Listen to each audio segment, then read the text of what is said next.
அந்த காலத்தில் கர்நாடகம் இருந்துச்சா? கண்ணகி வாழ்ந்த காலத்தில் கர்நாடகம் இருந்தது தெரியுமா உங்களுக்கு? எவ்வளவு திமிரு வந்து எவ்வளோ பண்ணி நம்ம இசை பேரெல்லாம் மாற்றுறது, ஒன்றொன்னையும் மாற்றுறது. ஏன் இப்படி இருந்தேங்கிறது தான்.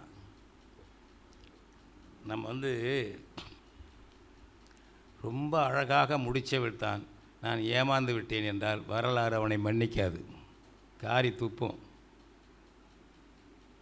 நீ அங்கெல்லாம் இருக்கணும். பாவேந்தன் உனக்காக அதுக்கு எழுதி வச்சிருக்கான் நமக்காக. அழகாக முடிச்ச விட்டால் அதை அனுமதிப்பார் உண்டோ? பாரதிதாசன் வரிங்க ஆரியர்களுக்காக பிராமணர்களுக்காக எழுதுறது. அது இதும்மா இதும்மா அப்படி நைஸாக ரொம்ப நியாயமாக சொல்லுவான். அழகாக முடிச்ச விட்டால் அதை அனுமதிப்பார் உண்டோ அப்படிம்பார் பாரதிதாசன்.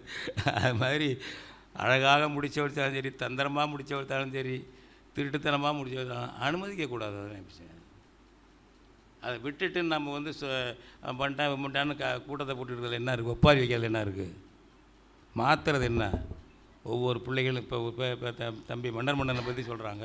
சரி, இதுக்கு இப்போ கொடுங்க, அவர் கருத்தில் உங்களுக்கு மாற்றம் தான் கேளுங்க.